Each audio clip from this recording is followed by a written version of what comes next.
Monsieur Madjem Mbodj, bonjour. Nous vous remercions d'être venu à Séné+.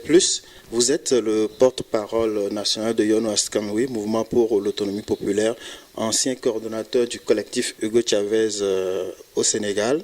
Vous êtes dans une dynamique de construction d'un grand mouvement que vous appelez le mouvement de l'espoir.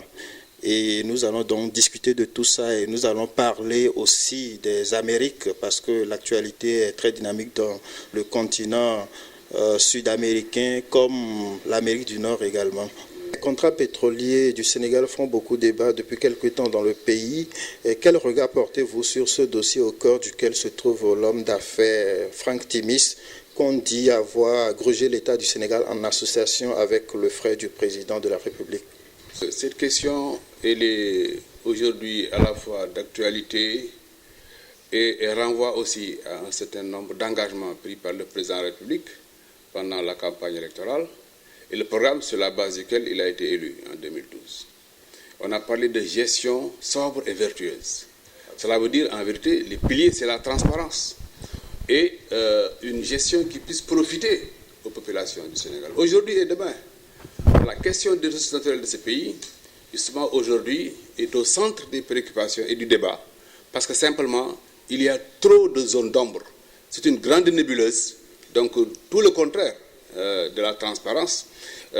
Des contrats qui sont signés, en vérité, c'est vrai, ça renvoie depuis le régime d'Abdoulaye Wade, mais ça s'est poursuivi avec le régime de Macky Sall, alors qu'on s'attendait à des ruptures, comme on nous avait promis. Il n'y a pas eu de rupture, y compris dans la gestion de ces dossiers concernant les ressources naturelles. Au contraire, on voit qu'il y a une trajectoire qui renforce le pillage des ressources naturelles de ce pays. Et ça, on ne peut pas l'accepter. Est-ce que le fait que le frère du président Sall soit au cœur de cette affaire rend encore plus grave la situation? Mais c'est évident, parce que n'oubliez pas qu'une des raisons pour lesquelles Abdoulaye Wade aussi a été combattu et finalement est tombé, c'est parce qu'il avait un schéma qui lui permettait pour lui de mettre son fils comme successeur après son départ. Donc ces affaires de famille qu'on mêle à la gestion des affaires publiques, que ce soit le fils, que ce soit le frère, que ce soit la femme, c'est justement des interférences préjudiciables, non seulement à une gouvernance transparente et vertueuse, mais préjudiciables justement à la bonne marche du pays. Donc aujourd'hui, cette question est revenue en force, et malgré la démission récente d'Aliou Sall de son poste à Petro-Tim, mais cela justement ne règle pas le problème. Ça confirme au contraire qu'il était effectivement dedans, contrairement à ce qu'on voulait nous faire croire, et que justement il faut aller beaucoup plus loin qu'une simple démission d'un poste, d'autant qu'on démissionne d'un poste au Sénégal pour avoir un poste sur toute l'Afrique, et le Sénégal est à l'intérieur de l'Afrique. Et que pensez-vous de l'attitude des alliés du président Sall face à cette affaire? Mais en tout cas, du point de vue du discours public, nous ne voyons pas des attitudes de démarcation claires. Certes, dans certains couloirs, dans certains débats, moi j'ai assisté récemment à une rencontre des femmes de l'économie, où il y avait des alliés aussi du pouvoir qui ont participé au débat. Bon, ils ont pris des positions sur des questions liées par exemple aux APE, etc. Mais si on prend en compte leur point de vue officiel concernant l'affaire Petro-Tim, bon, les discours sont font vaguement allusion à la nécessité de la transparence, mais ça ne va pas plus loin. Ce n'est pas tranché. Ce n'est pas tranché et ça ne prend pas des positions fermes sur la défense des intérêts des populations sénégalaises aujourd'hui et demain. Ça ne prend pas des positions fermes de condamnation de ce que nous avions condamné hier sur Abdoulaye Wade. Or, si on veut être conséquent, on ne peut pas accepter pour Macky Sall ce qu'on a combattu avec Abdoulaye Wade. Est-ce que quand même le fait que le frère du président ait démissionné n'est pas un pas vers la lumière sur cette affaire? Oui, ça peut être un pas, mais en tout cas c'est un pas largement insuffisant, largement en deçà de ce que le peuple sénégalais attend. Parce que ce que nous avons dit, ce n'est pas un problème de personne. Moi, le frère du président, Aliou Sall, je le connais très bien, je peux même dire que c'est un jeune frère que j'ai fréquenté pendant de longues années. On a milité ensemble dans Andijef à l'époque. Je n'ai aucun problème particulier avec lui. Mais ce que le peuple sénégalais demande, c'est justement la lumière sur ce qui s'est passé. Comment des contrats ont été établis avec des sociétés qu'on domicilie dans des paradis fiscaux, avec des montages financiers qui font qu'aujourd'hui, c'est PetroAsia, demain, après, on va te dire c'est Petrotim, après, on va te dire autre chose, et finalement, ça finit dans l'escarcelle de Cosmos Énergie. Donc, il y a là un ensemble de montages qui font qu'en vérité, visiblement, on cherche à cacher les vrais propriétaires, ceux qui tirent les ficelles par-dessous, justement, on essaie de les camoufler dans des montages financiers très bien, évidemment, conçus. Mais en vérité, on est aussi dans un monde où rien ne peut rester durablement caché. Donc, la démission de Aliou Sall est un pas, mais ce pas-là, si on en reste là, ça ne réglera rien du tout. Il faudrait que ça soit une occasion, comme il dit lui-même, pour mettre à l'aise son frère de président. Mais le mettre à l'aise, c'est que le président lui profite de cette situation maintenant pour qu'on mette tous les dossiers sur la table, qu'on dise voilà exactement ce qui s'est passé depuis Abdoulaye Wade. Pourquoi on a choisi, et comment on a choisi Petrotim pour leur confier ces bassins-là de Saint-Louis et de Kayar Profond? Pourquoi Petrotim a cédé finalement ces bassins à Cosmos, etc. Donc tout ça, qu'est-ce que le Sénégal gagne, qu'est-ce que le Sénégal perd? Nous, c'est ça qui nous intéresse. Ce n'est pas des problèmes de personne, encore une fois. Alors, Madja Mbodj, il y a une opinion selon laquelle la France serait elle aussi intéressée par ces contrats pétroliers au Sénégal, et c'est parce que dans l'attribution des contrats, elle n'est pas associée justement qu'elle essaie d'agiter ces réseaux pour obliger l'État à la renégociation de ces contrats-là afin qu'elle puisse avoir sa part. Qu'est-ce que vous en pensez? C'est évident que la France défend ses intérêts, c'est de bonne guerre. Mais évidemment, il y a des interprétations très fallacieuses. J'ai entendu des gens dire oui, c'est la France ou même des sociétés comme Total qui seraient derrière un certain nombre d'opposants, ce qui est absolument faux. La France défend ses intérêts. Nous, patriotes sénégalais, nous défendons les intérêts du Sénégal. Il est évident que la France, puisque c'est le pays anciennement colonisateur, mais ça fait longtemps qu'ils ont commencé à faire de la prospection des ressources naturelles dans ce pays. Donc ils en savent quelque chose. Aujourd'hui, qu'ils se sentent un peu dépassés par d'autres concurrents, mais évidemment, on l'a vu récemment avec la visite du Premier ministre français quand il est venu ici. Mais le président Macky Sall a cru bon d'ailleurs de dire devant tout le monde, oui, il faut que la France ait sa part, joue son rôle dans justement l'attribution et l'exploitation des ressources naturelles du Sénégal, notamment le pétrole et le gaz. Donc, la France a ses intérêts. Elle va jouer là-dessus compte tenu de sa place dans notre système politique et économique. Et cette place, la France, s'est renforcée d'ailleurs depuis l'avènement de Macky Sall au pouvoir. La France se renforce au plan économique. Vous voyez les multinationales françaises dans des secteurs stratégiques comme les télécoms, comme le port, comme les infrastructures, comme les autoroutes et tout ça. Donc la France accentue sa domination sur le Sénégal. Il est évident qu'elle ne va pas accepter tranquillement que d'autres pays, que ce soit la Grande-Bretagne, que ce soit la Chine ou les États-Unis, que d'autres pays en tout cas puissent le doubler comme pays et exploiter ses ressources, ce qu'ils considéreraient comme une sorte de crime de lèse-majesté. Alors, il y a une plainte de l'homme d'affaires Franck Timis au cœur de cette affaire contre un certain nombre de personnalités politiques de la société civile, des journalistes, et par le biais de son avocat El Hadji Diouf, le forum du justiciable qui à son tour a porté plainte contre El Hadji Diouf. Comment réagissez-vous à tout ça? Oui, ce qui semble bizarre, c'est que ce soit justement Franck Timis qui porte plainte. N'oubliez pas que l'opposition regroupée dans le Front pour la défense Sénégal, Manko Wattu Sénégal, avait annoncé qu'elle allait porter plainte contre X, contre Aliou Sall, contre Franck Timis et d'autres, justement pour pouvoir faire établir la lumière, et toute la lumière, sur ce dossier du pétrole et du gaz au Sénégal. Nous, on s'attendait plutôt que ce soit le Premier ministre, parce que le Premier ministre est intervenu. Ils sont passés du directeur général, ministre, jusqu'au Premier ministre. Pour le moment, il n'y a que le président de la République, peut-être, qui ne s'est pas encore prononcé. Justement, pourquoi sa réaction se fait attendre, le président Sall? Peut-être qu'il est en train de voir par quel bout il va entrer dans le dossier publiquement. parce que c'est un dossier très délicat pour lui, ça il ne faut pas se le cacher. Le Premier ministre a fait des sorties en pensant clore le bec à tout le monde. Taisez-vous, celui qui parle la prochaine fois, il aura affaire à la justice.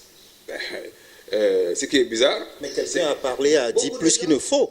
Quand on prend le journaliste Adama Gaye, qui semble connaître ce secteur, il dit, Macky Sall dit à ton frère de rembourser tout. C'est ça. Tous ceux qui parlent ne savent pas. Moi, je sais, si je parle, tu tombes. Non seulement ceux qui ont parlé avant Adama Gaye ont continué à parler après la sortie du Premier ministre, mais d'autres s'y sont ajoutés, effectivement, comme Adama Gaye et d'autres, qui se sont mis aussi à prendre position. Donc, on pouvait s'attendre à ce que le Premier ministre, conformément à ce qu'il nous avait annoncé, dise, voilà, ils ont continué à déblatérer, là, à dire des contre-vérités. On va les traduire devant la justice. Donc, s'il y a plainte, on l'attendait plutôt du côté du Premier ministre pour qu'il soit conforme à la déclaration qu'il a faite. Ou bien, il ne croyait pas à ces déclarations, c'était peut-être du vent, ou des, comment on dit, fanfaronnades ou tartarinades, ou bien simplement, ceux qui ont parlé après lui ont raison, donc il n'a pas de quoi porter plainte contre eux, ou bien enfin, il se cache derrière quelqu'un d'autre qui sert de paravent, comme un Franck Timis, qui porte plainte à la place des vrais auteurs que nous, des vrais acteurs qu'on attend, que ce soit Ali Sall, que ce soit Franck, que ce soit le Premier ministre, le gouvernement du Sénégal en général, parce que nous, on parle de gestion des ressources nationales. Ces ressources nationales sont confiées à un gouvernement qui doit les gérer conformément aux intérêts présents et futurs du Sénégal. Donc s'il y a vraiment des contre-vérités, il appartient à ce gouvernement-là de réagir et de faire en sorte que la vérité éclate, qu'on ne laisse pas la confusion s'installer. Mais là, la confusion continue de s'agrandir d'ailleurs après les interviews fabriquées de Franck Timis. Il n'a fait que confirmer d'abord ce qu'on avait dit, comme quoi Ali Sall lui-même et d'autres ils sont dans ce dossier-là sur des bases parfaitement nébuleuses, mais il promet de menacer les gens. Il a porté plainte, il disait, contre 21 personnes. Après, on nous a dit non, c'est une dream team de 11 footballeurs pour le moment. Bon, on verra par la suite s'il faut compléter les 11 avec des remplaçants ou d'autres. Mais en tout cas, nous, ce qui nous intéresse, ce n'est pas Franck Timis, ce n'est pas Ali Sall, ce n'est même pas Macky Sall en tant qu'individu. Ce qui nous intéresse, c'est comment faire la lumière, toute la lumière, sur des dossiers qui concernent au plus haut point la gestion des ressources nationales. Parce que ces ressources nationales, elles appartiennent aux générations futures. Nous en avons besoin pour régler nos problèmes d'éducation, de santé, d'hydraulique, d'infrastructure, en un mot, de développement et d'épanouissement. Donc nous ne pouvons pas accepter, encore une fois, qu'elles soient gérées au bénéfice de quelques individus, de façon transparente et parfaitement opaque. De façon, comme j'ai dit, opaque plutôt. Et quelqu'un comme Adama Gaye qui semble maîtriser ce dossier-là, vous qui vous battez pour qu'il y ait plus de transparence sur cette affaire, qu'est-ce que vous attendez plus de lui? Parce que lui, il dit, si je parle, tu tombes. Moi, je n'aime pas trop ce genre de discours. Si je parle, le pays va éclater, etc., ou tu tombes. Bon.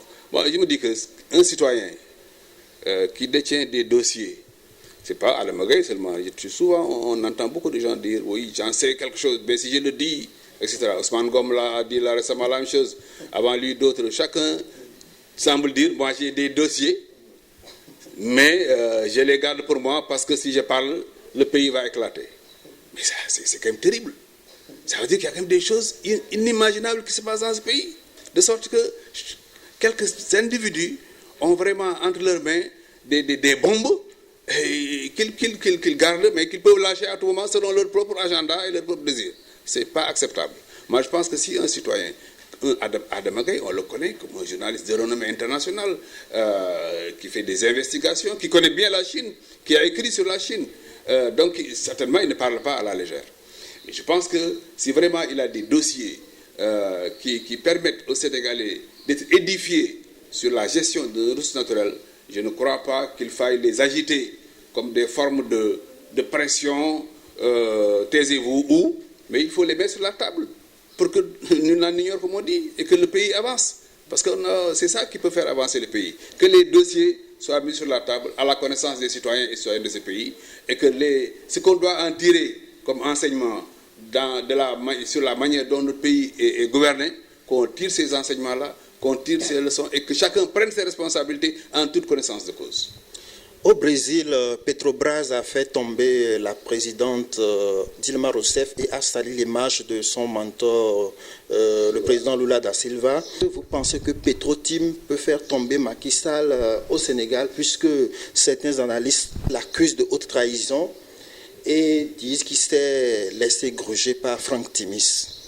Je ne sais pas si c'est laissé gruger par Franck Timis, mais c'est même peut-être au-delà de Franck Timis, peut-être qu'il y a encore d'autres intervenants. Vous avez dû voir certainement la seconde lettre de l'ex-premier ministre Abdoul Mbaye, qui dit que justement on les a trompés en leur faisant signer un décret d'approbation du contrat attribué par Abdoulaye Wade. Parce que Abdoul Mbaye a été le premier ministre de Macky Sall. Il a contresigné les décrets de 2012 signés par Macky Sall. Mais il dit dans sa deuxième lettre ouverte que justement le rapport de présentation est truffé de contre-vérités. Et lui, il a fait quoi à l'époque? Il a signé. Ça veut dire que soit il n'était pas vigilant, soit ils n'ont pas cherché à vérifier ce qu'on leur a présenté. C'est aujourd'hui que le dossier vraiment pose problème, que chacun maintenant se remet à chercher. Donc il est en partie responsable. Oui, il a sa part de responsabilité en tant que Premier ministre qui a contresigné un décret que lui-même aujourd'hui conteste.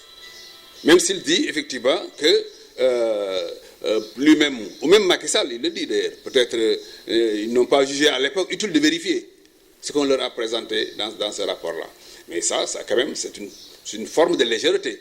Parce que quand même, on n'engage pas les destinées d'un pays sur des décennies dans l'exploitation de ressources naturelles sans faire les investigations qu'il faut. Or, d'ailleurs, il y a même un rapport, je crois, de l'IGE à l'époque qui avait entendu une société qui contestait l'attribution des lots faits au profit de Petrotim, en disant à l'époque que cette attribution, pour lui, pour cette société, était irrégulière. Il l'a contesté. Et l'IGE en a fait cas dans son rapport. Ça veut dire donc que les nouvelles autorités qui sont venues après Abdoulaye Wade auraient dû au moins avoir leur attention attirée par ces problèmes-là, au lieu de signer tête baissée des décrets, ensuite de constater quand même qu'il y avait des dégâts importants que ces décrets allaient entraîner pour le pays. Donc, encore une fois, il y a des responsabilités à situer à tous les niveaux, qui sont certainement des responsabilités à des degrés divers. Mais un président de la République qui signe un décret, parce que le Premier ministre peut-être se dit, bon, à la limite c'est formel puisque le président a signé, moi je contre-signe, mais ça n'efface pas sa responsabilité. Celui qui met sa signature est quand même responsable de sa signature. Il ne peut pas invoquer simplement la signature du président. Donc nous estimons que tout ça, c'est encore une fois des raisons pour dire qu'il faut qu'on fasse la vraie lumière sur toutes ces questions. Abdoul Mbaye aujourd'hui dit qu'il faut la lumière, parce que lui-même voit effectivement que sa responsabilité est engagée parce qu'il a signé un contre-décret. Il a signé un décret aujourd'hui qu'il remet en cause. Donc, nous avons, que ce soit opposition ou tous les citoyens de ce pays, encore une fois, quelle que soit leur position politique d'ailleurs, parce que cette question des ressources naturelles devrait même constituer une forme de problématique consensuelle où on essaie de voir quel est l'intérêt du pays, avec qui on doit signer pour qu'on ait le maximum de profit à tirer de ces ressources-là. Vous savez que dans certains pays, ces ressources ont constitué des sources de guerre civile, de débandade, de désorganisation, de déstabilisation. Aujourd'hui, nous avons la possibilité, parce qu'on n'a pas encore commencé à exploiter le pétrole, il faudrait que ces questions-là soient clairement identifiées, posées sur la table, discutées de façon claire, transparente, qu'on ait un large consensus autour de ces dossiers-là. Ça nous permettra de le mettre à l'abri, en tout cas, de ce qu'on appelle peut-être les malheurs liés la malédiction des ressources minières. La malédiction des ressources minières, la malédiction du pétrole en particulier. Madjem Mbodj, coordination nationale du mouvement Yono Askanui, qui est un mouvement pour l'autonomie populaire. Et vous êtes en ce moment en train de travailler avec d'autres forces, notamment Momsa Reo de Malik Noël Sec. PASTEF de Ousmane Sonko et RND de Diallo Diop et Taxawu Thème de Ibrahima Fall. Est-ce que vous pouvez nous dire un peu c'est quoi la ligne de cette coalition en formation et quelles sont ses ambitions? Très bien, parce que là, vous savez, nous sommes sur le terrain politique quand même depuis plusieurs décennies. Les forces que vous avez citées, il y en a qui viennent d'entrer effectivement sur la scène politique de façon ouverte comme PASTEF de Ousmane Sonko, c'est un parti récent. Mais la plupart d'entre nous ont milité depuis les années 70. Et nous nous sommes rendus compte qu'après 2 alternances, en 2000 et en 2012, le pays est resté sur la même trajectoire de sous-développement, de soumission aux intérêts impérialistes, notamment de la France, sous le giron de ces puissances qui nous dictent notre conduite politique, économique, etc. Donc nous avons dit, le temps de l'alternative populaire et citoyenne est venu. On ne peut plus se contenter de faire des changements au sommet de l'État, ce qu'on appelle les alternances. Ça n'a pas changé fondamentalement les destinées du Sénégal. Aujourd'hui, donc, il faut travailler à la victoire d'une vraie alternative, c'est-à-dire un changement en profondeur, des ruptures en profondeur dans le système politique, économique, social, culturel du pays. Et c'est pourquoi nous avons estimé que les forces qui se retrouvent autour de cette vision et de cette ambition pour le Sénégal et pour l'Afrique doivent pouvoir s'unir pour effectivement constituer une vraie force. Parce que l'autre constat aussi que nous avons fait, c'est qu'il y a un éparpillement des forces patriotiques, une dispersion qui fait que justement, elles restent faibles, chacune de son côté, face à des adversaires qui sont politiquement plus costauds du point de vue quantitatif, du point de vue moyen, etc. Donc, nous avons dit 2 choses. Les forces qui sont aujourd'hui prêtes à fusionner pour être un seul parti, une seule organisation, elles doivent réunir les conditions pour fusionner. Nous, Yewwi Askan Wi, nous avons dit dès notre constitution en tant que force politique en 2008, et nous l'avons écrit dans l'article 3 de nos statuts, nous avons dit nous sommes prêts à nous dissoudre dans une grande organisation unitaire de gauche, dès que les conditions sont réunies. Nous avons vu qu'après beaucoup de discussions, de rencontres et de luttes sur le terrain, qu'il y a des forces aussi qui sont dans la même orientation. Le RND de Diallo Diop, que vous avez cité tout à l'heure, PASTEF d'Ousmane Sonko, Taxawu Thème dirigé par Ibrahima Fall, présenté ici par le professeur Bouba Diop, et Mom Sa Réew, dirigé par Malick Noël Seck, avec qui déjà nous avions signé un protocole de fusion.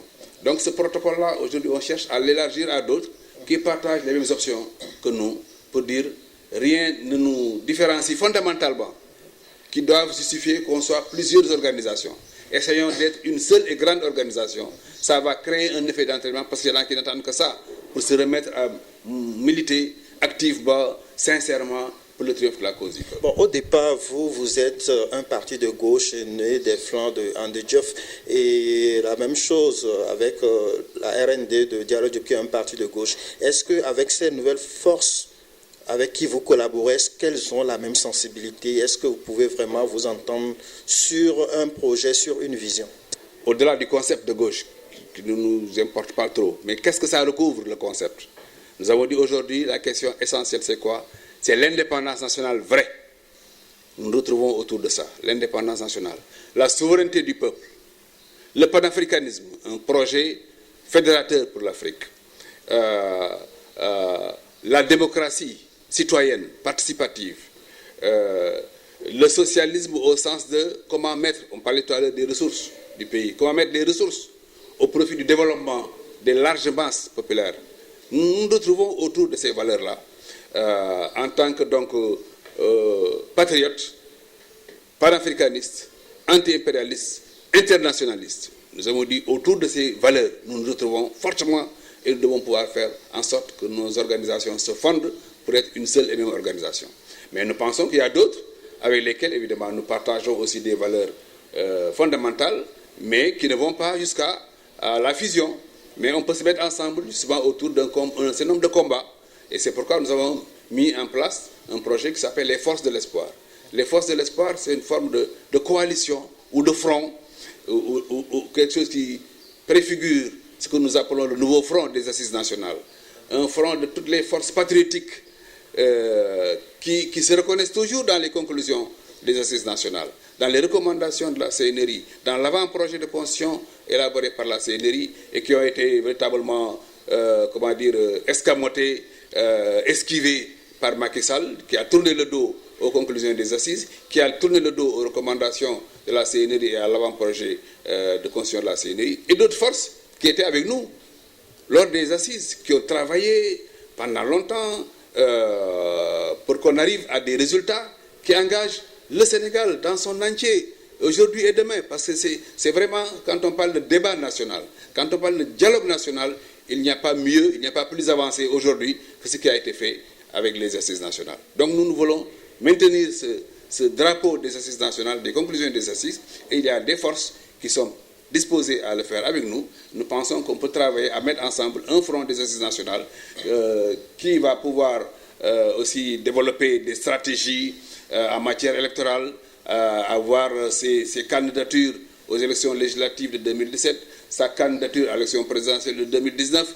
Nous y travaillons ici aujourd'hui dans le cadre de ce que nous appelons les forces de l'espoir. Donc c'est votre ambition, aller à la conquête du suffrage des Sénégalais? Absolument, parce que nous avons un projet de société alternatif et nous ne pouvons le matérialiser que si nous arrivons à conquérir le pouvoir, à l'exercer avec le peuple, au service du peuple.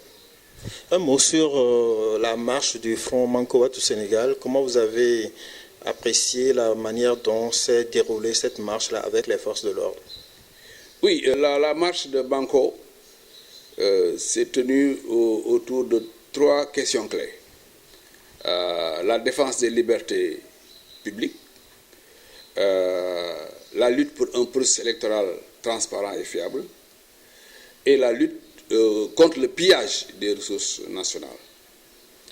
La marche n'a pas pu se dérouler, donc ces messages-là qui devaient être portés au peuple n'ont pas pu créer les conditions de les porter au peuple. C'est dommage. Parce que vous n'avez pas respecté l'itinéraire proposé par le préfet. Les autorités. Oui, c'est évident, à l'intérieur de Banco, moi je fais partie de ceux qui ont dit que nous pouvions prendre l'itinéraire du préfet, faire notre marche et réussir notre marche. Parce que nous, ce qui nous importait, c'était quoi? C'était une démonstration de force, une mobilisation populaire, la sensibilisation du peuple, la popularisation d'un certain nombre de messages et de mots d'ordre. Ça, nous pouvions le faire, même avec l'itinéraire proposé par le ministre de l'Intérieur. Mais bon, on est dans un cadre large. Il est normal qu'il y ait des points de vue différents. Mais l'itinéraire qui a été imposé par le ministre, par le préfet, sous ordre évidemment à la fois du ministre de l'Intérieur et du président de la République. On sait très bien comment ça se passe. En vérité, on a invoqué un arrêté de Ousmane Ngom qui date de 2011. Cet arrêté de Ousmane Ngom interdit des marches au centre-ville, au plateau. C'est un arrêté parfaitement illégal qui est contre la Constitution, contre lequel Macky Sall, la paire et d'autres ont lutté. Aujourd'hui, ils l'appliquent eux-mêmes. Ça veut dire aussi, justement, c'est ça qui fait qu'on discrédite la politique et les politiciens. On combat aujourd'hui quelque chose qui est juste, mais une fois qu'on est au pouvoir, on change complètement de cap. Parce qu'on veut profiter des injustices qu'on a trouvées, on veut en profiter maintenant à son propre compte. Où est la sincérité? Où est l'intérêt du peuple? Où est l'intérêt général qu'on met en avant? Nulle part. Donc nous avons dit qu'effectivement cette marche a prouvé au moins que le gouvernement de Macky Sall reste encore antidémocratique. Nous disons, on nous a promis un plan Sénégal émergent. Aujourd'hui, c'est plutôt un plan dictature émergente. C'est ça qui est en train d'être mis en œuvre. C'est dommage pour le pays. Un pays comme le Sénégal, qui a eu la réputation d'être un pays démocratique. Depuis 1992, on avait réussi à asseoir les bases d'un consensus autour du processus électoral. Aujourd'hui, vous voyez ce qui est en train d'être fait. On est en train de réviser partiellement, de reconstituer partiellement le fichier électoral, mais sur des bases parfaitement unilatérales. Donc ça veut dire qu'on risquera aussi d'arriver à des confrontations à l'occasion des prochaines élections. Et ce n'est pas bon pour le pays. Donc il faut vraiment qu'on revienne à des considérations beaucoup plus démocratiques si on veut qu'il y ait la paix sociale, la paix civile dans ce pays. En tout cas, nous appelons à cela, mais il appartient au gouvernement, au président de la République en particulier, de créer les conditions pour qu'il en soit ainsi. Adjem Bodj, porte-parole nationale donc, de Yoonu Askan Wi, vous travaillez pour mettre en place le Front de l'Espoir qui sera constitué un certain nombre de partis comme Moom Sa Réew de Malick Noël Seck, Taxawu Tem Sénégal de Ibrahima Fall et le RND de Diallo Diop et le PASTEF justement de Ousmane Sonko. Ce n'est plus qu'on vous remercie. Mais je vous remercie en tout cas de m'avoir donné l'occasion de m'exprimer sur un certain nombre de questions d'actualité nationale et internationale. Nous espérons que le projet que nous portons à la fois en tant que Yoonu Askan Wi mouvement pour l'autonomie populaire, mais plus encore en tant qu'un pôle de fusion regroupant les partis que vous avez cités tout à l'heure.